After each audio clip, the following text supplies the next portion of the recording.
Rajkot RTO ઓફિસમાં લોકો પરેશાન થઈ રહ્યા છે. આરટીઓ અધિકારીઓની બહાનાબાજીથી થઈ રહ્યા છે નાગરિકો પરેશાન.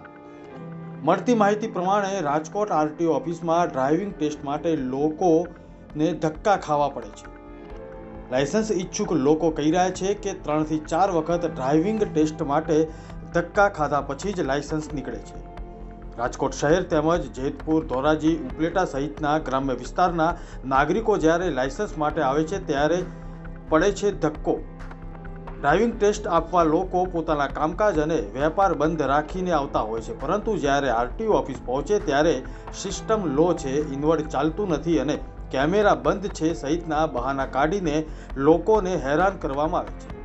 નાગરિકો કહી રહ્યા છે કે ભલે સરકાર ડિજિટલ કામકાજ કરવામાં આવે છે તે અંગેનો ગર્વ કરે છે, પરંતુ વાસ્તવિકતા કંઈક જુદી છે. લોકો કહી રહ્યા છે કે એજન્ટ મારફત આરટીઓના કોઈ પણ કામ ઝડપથી કરવામાં આવે છે. લોકોનો આક્ષેપ છે કે શું રાજકોટ આરટીઓમાં એજન્ટ રાજ ચાલે છે?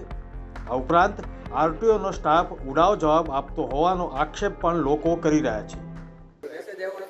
પછી એમ કે કેમેરા અહીંયા ટ્રેક ચાલુ થશે એનો મેસેજ આવશે, બરાબર છે?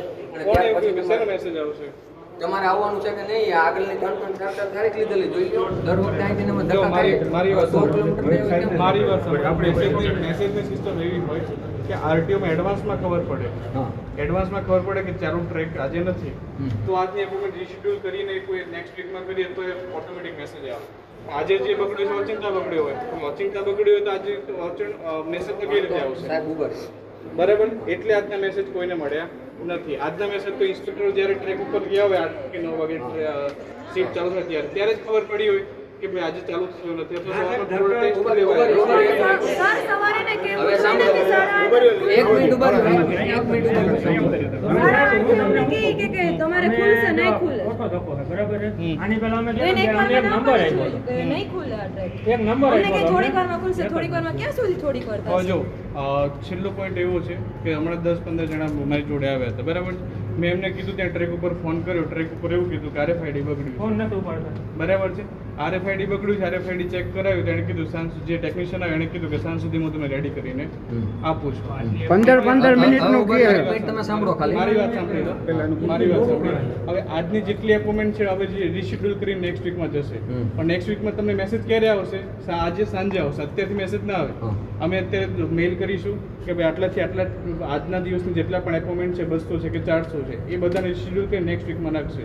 નેક્સ્ટ વીકમાં તો જેણે એપોઇન્ટમેન્ટ લીધેલી છે વધારેની એપોઇન્ટમેન્ટ છે, એટલે એક દિવસમાં શિફ્ટ નહીં થાય. મારી વાત સાંભળો, ત્રીજી વાર હવે સાંભળો એક મિનિટ. અહીંથી એવું કીધું તું ગાંધીનગરમાં આ બધી રજૂઆત મોકલી, સાંભળો બરાબર છે કે આ વસ્તુ થાય તો એ લોકોને અહીંયા હમણાં અમે આવ્યા ને 2 જણા, મારે 2 વ્હીલ 4 વ્હીલ નું બેન દેવાનું, તો એક વ્યક્તિ તો હાકી ન કે 2 વ્હીલ 4 વ્હીલ, બરાબર છે, એટલે બીજા વ્યક્તિને અંદર આવવા નથી દેતા. અહીંયા આપણે ભાડા દેવાની સિસ્ટમ બંધ થઈ ગઈ, બરાબર છે. તો એ નિયમ લાગુ પાડી દીધો. મેં કીધું સાહેબ તો 4 વ્હીલ માથે 2 વ્હીલ બાંધીને આવવાનું કેવી રીતે આવવાનું? એ નિયમ લાગી દીધો. તો ગાંધીનગર તમે કેવો નિયમ આજની ડેટ છે ધારો કે એક મિનિટ તમે મારી વાત સાંભળો, મને ખાલી ટ્રેક પૂરતી રજૂઆત કરો. એ જે ઓફિસના પ્રશ્નો છે હમણાં RTO સાહેબ આવશે એમની જોડે મળી, એ મારી જાણમાં નથી. તો હવે હું શું કહું છું કે તમે ઉભા રહો, તારીખનું જે હોય ને ડેટ ડિસ્કશન કરવાનું. તમારી ક્યાં પ્રશ્નનું ટ્રેકની વાત ટ્રેકની કરીએ ને. ઓકે, ટ્રેક બંધ છે, જવાબદારી તમારી છે ને.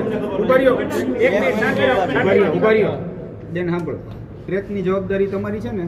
ટ્રેકની જવાબદારી ઓફિસની, મારી પર્સનલ જવાબદારી નથી. તમારી અહીંયા કોઈ પર્સનલી કોઈ નથી, બધા સરકારી છે આપણે, બરોબર. જવાબદારી તો તમારી છે ને. તમને કીધું કે તમારી સાથે વાત કરી તો તમારી સાથે મેં ટ્રેકની વાત કરી. એના નોડલ અધિકારી ઢાકિયા સાહેબ છે પણ એ રજા ઉપર છે. તો ઓથોરાઇઝ કોણ છે એના બદલે ઓથોરાઇઝ કોણ છે? તમે છો ને. તો હવે તમને રજૂઆત ન કરી તમે કોની એક પ્રશ્ન એક સાહેબ રજૂઆત તો ન થઈ. પણ તો હવે તમે સાંભળો, બીજી વાત તમે કીધું કે અઠવાડિયા પછીની તારીખ આવે, એક મિનિટ, અઠવાડિયા પછીની તારીખ આવે, બરાબર, ત્યારે માણસ પાછો ધક્કો ખાય. એના કરતા તો તમે એવું કરો કે આ નિયમ લાગુ પાડી દીધો, બરાબર, આ 2 વ્યક્તિને હારે નહીં આવવાનું આ બધું, બરાબર. તો તમે એવી સિસ્ટમ કરી નાખો, જેમ મેસેજ મોકલવાનું કીધું ભાઈ જે તારીખે તમે લીધો, જેમ કે મારો 9:30 થી 10:30 નો ટાઈમ હોય તો આ રીતે થાય, એટલે મારે લેટ તો થવાનું જ છે, સમજો તમે, બરાબર. તો તમે એવો નિયમ ગાંધીનગરમાં મોકલો કે ભાઈ જે લોકોને જે તારીખ લીધી હોય ને એને 9 અથવા તો 10 વાગ્યા સુધી મેસેજ એનામાં જાય, તો તો જ એ બિચારા 70 કે 100 કિલોમીટર ધક્કો ખાય. પણ એક વાર બરાબર છે. એ તારીખના દિવસે તો એટલીસ્ટ ધક્કો તો ન થાય. અને અમે હંમેશા નથી કામ મૂકીને આવ્યા છે. મેસેજ આજે સાંજ સુધીમાં મેસેજ નેક્સ્ટ વીકમાં આવી જશે. પણ એ તમે અગાઉ અપડેટ કરીને એ વસ્તુ તો કરી શકો ને કે ભાઈ અઠવાડિયાની તારીખ આવે ત્યારે પાછું બંધ હોય એટલે ઇન્જરી થાય કે બીજા દિવસે તમે 10 વાગ્યા સુધી તમારે કોઈને આવવાનું નથી. પહેલા જ મેં કીધું કે એડવાન્સ ખબર પડે તો જ અને આજે આ બધાને આજે સમજો ખબર પડી ટ્રેક બંધ છે તો તમે એટલું તો કહી શકો ને કે ભાઈ એવો નિયમ કે ભાઈ તમે આજે બંધ છે આ તો તમને બરાબર તમે ગુનામાં નથી. આજે બંધ થયું એટલે તમને ખબર નથી. પણ નિયમ એવો રાખો કે જે દિવસે જે તારીખ લીધી હોય ને એના નંબર ઉપર મેસેજ આવે 10 વાગ્યા સુધીમાં મેસેજ આવે તો એને ધક્કો ખાય. તમે એ રજૂઆત ખોટી કરો છો. એ ભાઈએ હું કીધું હું ખાલી ટ્રેકનું જ કહું તો પછી તમે જે બીજે ઓથોરિટી હોય એનું જ કહો. એપ્લિકેશન છે હવે પાછી અમારે કરવાનું થાય તો પાછી પૈસા ભરવાનું થાય તો આજે અમારો શું વાત છે? પૈસા આજે જેટલા એપોઇન્ટમેન્ટ લીધી છે હા. રજીસ્ટ્રેશન જેને કરાવ્યું છે તો નથી કરાવ્યું એને કોઈ પૈસા ભરવાના તો એને પાછું આવું તો ખરી ને. ટ્રેક ચાલુ નહીં થાય ને તો 300 રૂપિયા ભરવા દો. 300 રૂપિયા ભરવા દો. રજીસ્ટ્રેશન થઈ ગયા પછી તમે આરએમમાં ગયો અમારે છે ને 300 ભરવાના. ખોટા અમારે 300. એક મિનિટ તમે આજનું એપ્લિકેશનનું કરશો ને પ્રશ્ન પૂરો કરવા દો. હાલ્યો આ સાહેબનો ટાઈમે પૂરો હમણાં થઈ જાય તો પછી એને પાછી લર્નિંગ દેવાની કોમ્પ્યુટરની બધું છેલ્લાના 6 મહિનામાં પૂરા થઈ જાય. આમાં ખાલી ટેસ્ટ નહીં આપવો પડે ખાલી 150 રૂપિયા લર્નિંગના રિન્યુ થશે. લર્નિંગમાં દેવા તો જવાનું ને ત્યાં પાછું કોમ્પ્યુટર બંધ હોય ને ત્યાં પાછા કોમ્પ્યુટર બંધ હોય કે સર્વર ડાઉન એટલે ન્યાય પાછું ઈ થાય. આ જે પૈસાનું તમે કીધું કે જે આજે જે કેન્સલ થયા છે એ મળશે નહીં, ટૂંકમાં રિફંડ મળી જશે અથવા બીજી વાર એને યુઝ થઈ જશે. હા, તો આ જે તમારી જે સિસ્ટમ છે એ ડેઈલી માટે થાય કે આજ અમારા માટે અમારી ઉપર થયું છે એટલે ડેઈલી થાય એટલે છે. બધા માટે ને જેમ કે આજ અમારો પ્રશ્ન છે તો અમે બધા આવ્યા જો છીએ એટલા માટે. રોજનો આ ઇસ્યુ રોજનો છે તો રોજ કે એટલા બધા નથી તમારી મારી પાસે વાત રજૂઆત સાંભળી. કરવા આવવાના. આજથી 15 દિવસ પહેલા 15 દિવસ સતત ટ્રેક બંધ રહ્યો. બધાને કદાચ બધાને વેઇટિંગમાં જ છે. વેઇટિંગમાં એને જ આપણે એવી waiting જાણ છે. થઈ હોય તો વાંધો ન આવે. જાણ વગર બધા અહીંયા આવી જાય એનું તમને કરવાનું. ખબર હતી કે ચલો બંધ જ રહેવાનું છે કોઈ સોલ્યુશન નથી તો ઓટોમેટિક બધાને ન્યૂઝમાં પણ આપતા હતા અને એપોઇન્ટમેન્ટ પણ રિશિડ્યુલ થતી હતી ઓટોમેટિક. ગયા વીકમાં અમે જાતે ચાલુ કરાવ્યો ટ્રેક બરાબર છે. હજુ એનું ખર્ચાની મંજૂરી વડી ઓફિસથી મળી નથી અમે જાતે કરાવ્યું. આજે બગડ્યું છે જો અમને એડવાન્સમાં કાલે ખબર હતી કે ચલો બંધ છે હા, તો તમે અમે તમને આજ સાંજે તો એવા કેવા કેમેરા છે કે અઠવાડિયે તમે જે કહો છો એ તમારી RTO ની પ્રોબ્લેમ છે, આ ટ્રેકની પ્રોબ્લેમ છે. હું વાત કરું છું. એક મિનિટ આ ટ્રેકની પ્રોબ્લેમ છે બરાબર. અહીંયા બધા આવ્યા લાયસન્સ માટે શું કામ આવ્યા હોય કે એને રસ્તામાં RTO અધિકારી અથવા એને પોલીસ વાળા રોકે, વાત સાંભળો તો એ લોકો રોકે તો એ લોકો લાયસન્સ માંગે છે. તો જે અત્યારે એવાય ઘણા કેસ છે આજે કે જે લર્નિંગ લઈને આવતા હોય એને રસ્તામાં પોલીસ વાળા રોક્યા છે ત્યારે એમ કે આ લર્નિંગ નો આવે તો ઓલો એમ કે હું અહીંયા લેવા જાઉં તો અમારું કામ અહીંયા થતું જ નથી તો અમે લાયસન્સ અમે મળશે ક્યારે?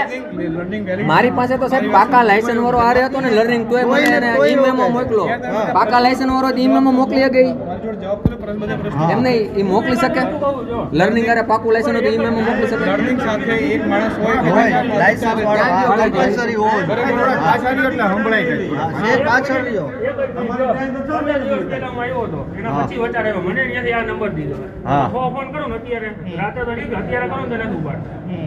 તો નંબર દેવાનો મતલબ હું એમ તો આ એક ખાલી એક ગમે એ માણસ આવે છે તો એને શાંત કરવાની વાત છે. માણસ નો આવે ને પણ આ માણસ આવે એટલે શાંત કરીને ખાલી એને જવા દે.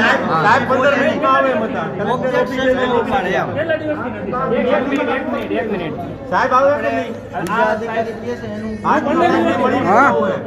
મિનિટ આ અધિકારી જ નથી ઈ એમ કહે છે કે મારા અંડરમાં આ ફોર વ્હીલનું બંધ છે. હમણાં ચાલુ થાય કરે સાહેબ પાસે આવ્યા. એક મિનિટ હે ટુ વ્હીલનું પતી ગયું, ફોર વ્હીલનું નથી. આ કેમેરા બંધ અને અત્યારે અમે બધા સાહેબ પાસે આવ્યા વાત કરો. બરાબર સાહેબ નથી હા. સાહેબ કલેક્ટર ઓફિસેથી નીકળી ગયા એને કલાક થઈ જાય. મેમો એને મારે બતાવો ટુ વ્હીલર હતા ને આમાં પેલા સાહેબને ફોન કરો સાહેબ ક્યાં મૂક્યા તમે આ તો અમારે ધક્કા ઈ નહીં હા એમાં નકર તો અમારા દીકરા હવે આવે મનમાની જ ખાલી એમને મનમાની રાજકોટ જાય. આરટીઓ થી અત્યારે બધા લગભગ 100 જણાની આખી જે એપ્લિકેશન વાળા છે જેને આ લાયસન્સ રિન્યુ છે, કોઈને નવું લાયસન્સ છે, આ બધી પ્રોસિજરમાં લગભગ બધા 2-3 વાર ધોરાજી, જેતપુર બધા આજુબાજુના ગામમાંથી આવેલા વંથલી ટોટલી 100-150 કિલોમીટરના રેન્જમાંથી બધા આવે છે, ધક્કા ખાય છે, પ્રોપર જવાબ મળતો નથી. આપણે બધા જાણીએ. જો સાહેબ, તમે ક્યાંથી આવો છો? હું અહીંથી રાજકોટથી જ છું, પણ ઓછામાં ઓછા 3 થી 4 વાર ધક્કા ખાતા છે. 2 વાર તમે લાઇસન્સ રિન્યુ કરવા માટે એપ્લાય કરેલી હતી, પણ કોઈ હર વખત આવે ત્યારે કેમેરા બંધ છે, એક જ જવાબ આપતા હતા કેમેરા બંધ છે. પણ છતાં હમણાં પૈસા પણ ભરાવે છે, બીજી વાર આપણે ટ્રાય આપીએ ને, અને હર વખતે પાછું જ વળવું પડે. તો એ છે કોઈ મેસેજ કંઈ આવતા નથી કે તમારા નહીતર એમ ધક્કો નથી ખાવો આપણે. હું જેતપુરથી છું. અંદરના જજમેન્ટ પણ એવા છે. હમણાં 2-4 વ્યક્તિ એવા આવ્યા હતા ને કે જેની એમ કીધું કે અમે પાસ જ હતા, છતાંય એમ કીધું કે ફાઉલ છે, ફેલ છે. પછી બાઇક વેરી જ્યારે કાઢી વિડીયો જોયો તો કે ના સોરી કે તમે પાસ હતા. તો આવા ઘણા લોકો એવા હોય છે જે એકલા આવે છે, બોલી નથી શકતા, તે લોકો એવી રીતના કહી દે કે હા ભાઈ અમે ફેલ છીએ, પણ ખરેખર એ પાસ થઈ ગયા હોય એવું ઘણું બને છે. તો એ એનું તંત્ર એ વ્યવસ્થિત કરવું જોઈએ કે જે ટ્રાય લેતા હોય ત્યારે વ્યવસ્થિત જે સત્ય હોય એ જ કહેવું જોઈએ કે ભાઈ પાસ છે તો પાસ છે, નપાસ છે તો નપાસ છે. તો એ તંત્ર એનું ખોટું છે. હમણાં એક વ્યક્તિ ભાઈ આવ્યા હતા એ કે હું પાસ જ થઈ ગયો હતો, છતાંય મને એમ કીધું કે મારો અંદર હેઠે પગ અડી ગયો એમ મને કીધું. ભાઈ જોકે મેં વિડીયો પાછો જોવરાવ્યો તો એને એમ કીધું કે ના ભાઈ તમે પાસ છો, અમારી સાહેબ ભૂલ છે. આપે તો તમે એ ખરાબ કર્યું, વસ્તુ તમે છે. જ્યારે હમણાં રજૂઆત કરી તો તમને જવાબ શું આપ્યો? કોણે તમને જાણ કોણે કરી? જાણ તો અહીંયા અંદરથી એવું કીધું કે ભાઈ હમણાં 8 વાગે ચાલુ થઈ જાય, પછી કે 9:45 ચાલુ થશે, પછી કે કલાકમાં ચાલુ થશે, બરાબર. એનોય વાંધો નહીં, ત્યાં સુધી વેઇટિંગ કરી, કેમ કે મારું ગામ અહીંયાથી 70 કિલોમીટર દૂર છે, બરાબર. આની પહેલાં જ્યારે મેં 3 વાર આવ્યા ને ત્યારે એવું કીધું હતું કે ભાઈ તમને અહીંથી ઓનલાઈન મેસેજ આવી જશે, બરાબર છે, કે ભાઈ તમારે આવવાનું છે, પણ એવો કોઈ મેસેજ આવતો નથી જેથી પબ્લિક અહીંયા આવીને ધક્કો ખાય અને ખાલી આ લોકો જવાબ આપી દે કે ભાઈ આજ ચાલુ નથી ને કાલ બંધ છે ને પ્રમ દિવસે બંધ છે ને 3 વખત તારીખ લઈ અને અહીંયા અમારો સમય બગડે છે, બરાબર. અને નિયમ એવો કરે છે કે ભાઈ અહીંયા તમારે 2 વ્હીલ 4 વ્હીલની ટ્રાય દેવાની હોય તો તમારે એક જ વ્યક્તિને આવવાનું. તો એક વ્યક્તિ 4 વ્હીલ ને 2 વ્હીલ કેવી રીતે લઈને આવે? અને બીજાને અંદર બરાબર, બીજા કોઈને આવવા નહીં દેવાનું. એવા નિયમ જે કચરા જેવા છે એ બધા હાલેવા નથી લોકોને દેવાના, બધાને લાગુ આ પડે છે. પ્રોબ્લેમ છે. અત્યારે બધા હેરાન થાય છે. વરસાદનું વાતાવરણ છે, બધી પરિસ્થિતિ આવડી આ ખરાબ છે. અને હવે કેમેરા આની એ કેવા અંદર- નાખે છે કે એને કેમેરા અઠવાડિયે બંધ હોય. હા. એ આટલા રૂપિયામાં કેમેરા કેવો હોય કે ભાઈ અઠવાડિયે 10 દિવસે ટ્રેક ને બંધ હોય, એમાં કામ શું કરવાનું છે? અઠવાડિયું નો થાય તો બંધ હોય. 4 વર્ષથી આનો પ્રોબ્લેમ અને મેસેજ આવવાનું કે કોઈને મેસેજ આવતા નથી. વ્યક્તિને એકલી મેસેજ આવી જાય, મેસેજમાં જાય તો નહીં. અને સાહેબો અહીંયા અત્યારે આવીને કોઈ જવાબ વ્યવસ્થિત આપે છે? શું છે જવાબદારી નથી એવું કહે પાણીની છે. કે બાથરૂમની વ્યવસ્થા નથી. 8 વાગ્યાના અહીંયા બધા